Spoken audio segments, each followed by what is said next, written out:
Hello and welcome back to another Router Gods video. My name's Humphrey Chung and we're going to do part 2 of our Singapore monthly budget.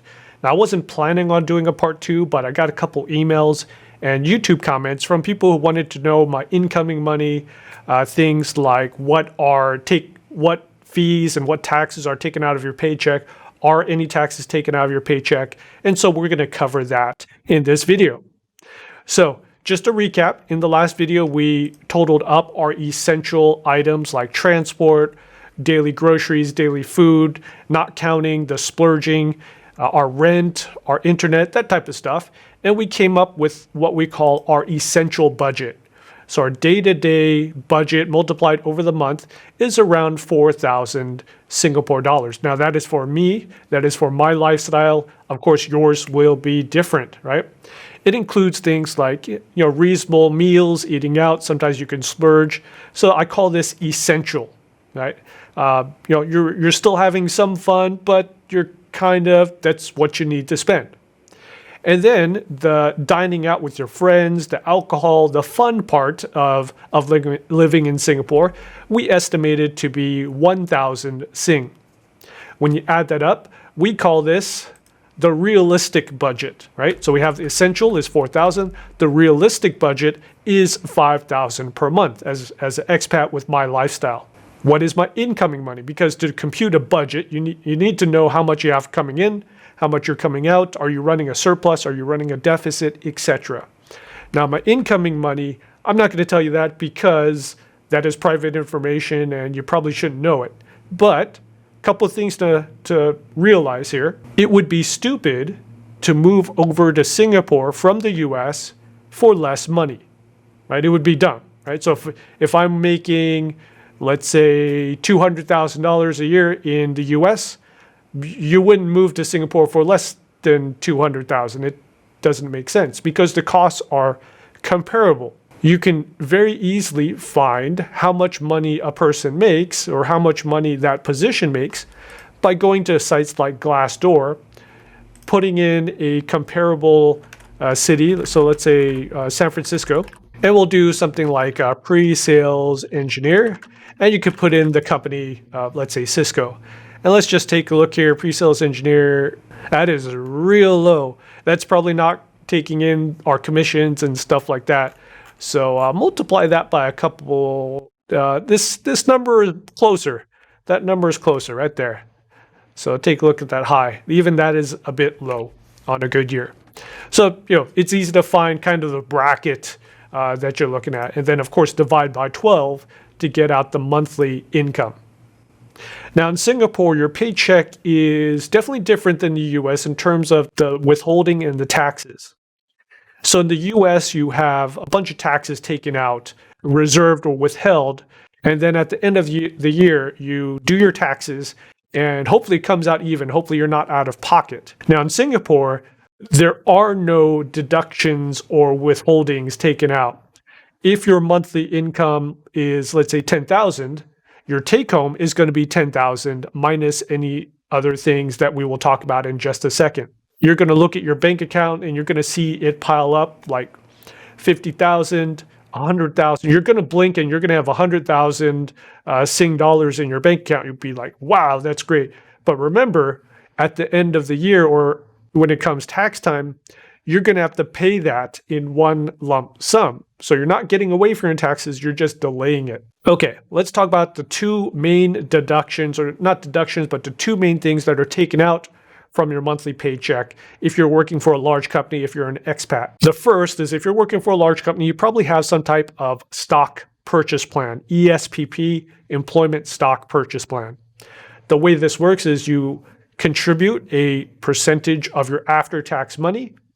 In my case, the maximum I can contribute is 10% of my income.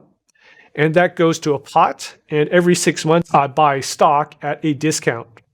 Sometimes the discounts are really good. Basically, it's free money. Like, why would you turn down free money? It makes no sense, right? So ESPP has been very good to me. And I just do 10% and I forget about it, right? Just by default, 10%, never deviate from that plan. And in the long term, you will come out like a bandit. So ESPP. So ESPP is going to be 10% taken out per month. We also have something called a Cisco version of the Central Provident Fund. So in Singapore, there's something called the CPF, Central Provident Fund. You can think of it as Singapore's version of a 401k program, Social Security, that type of stuff. Every month, a portion of your paycheck is taken out, and then that is put into a big pot and gains some interest. The interest rate's not that great, but it does gain interest. And you can use that money towards things like medical expenses when you get old. You can use it to buy a house through HDB if you're a Singapore citizen. You can use it towards retirement, of course, right? So it does a couple interesting things.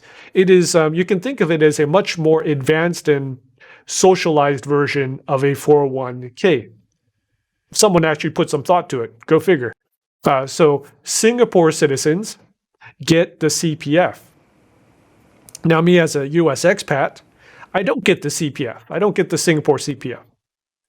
I also do not get 401k or Social Security because I'm not in the US. I'm not contributing to a US company. I'm not having those taxes taken out right now. So I'm kind of in this no man's land of retirement. I'm not getting anything from anyone. So what the company does is they have a virtual or a pseudo CPF where I can elect to have my paycheck taken out, and percentage of a paycheck taken out, it gets put into this pot. There's some multipliers put in, some free money put in, and at the end, when I leave Singapore, I get this big mega pot coming back. It's actually a pretty cool program. It's forced savings plus bonuses on top of it. It actually is kind of like, for those of you who are in the military, the US military, you probably know of the GI Bill, where you put money in, you deduct from your paycheck, multipliers hit it, and then at the end, when you leave, you have like this big mega pot that you can withdraw from. This is kind of a similar concept. So the CPF, I forget what my percentage is, but I think it's, let's say 15%, just for kicks. So if we pretend, just for round numbers, that my incoming is 10,000, it's not, that's low, but 10,000, and you do my deductions, we end up with 7,500 per month incoming, and this gives me a decent buffer, if we were to use this figure, from my realistic outgoing money, right? Now, you probably want to have a 2x to 3x multiplier as an expat for really good lifestyle. 3 to 4x would be freaking awesome, right? But, somewhere in the neighborhood of 2.5 to 3x on this. So you would want to do something like 10,000 to 15,000 per month coming in. And then after all the deductions hit, this would be something like 7,500 to, let's see here, 15,000. Wow. I should know this off the top of my head. I'm Asian, after all. But I know that's a terrible stereotype. So 7,500 to 1,125 after your deductions per month. You can see this is a kind of a 1.5 to 2 something multiplier over your realistic money. And so that is what you should be aiming for, at least if you're coming to Singapore, or actually this also works for any other country. All right, so that's our part 2 of our Singapore monthly budget. Stay tuned for more videos about Singapore. If you have any questions, hit me up in the YouTube comments. I'll try to take those questions and make more videos out of them. Thanks, stay safe, see you on the next video.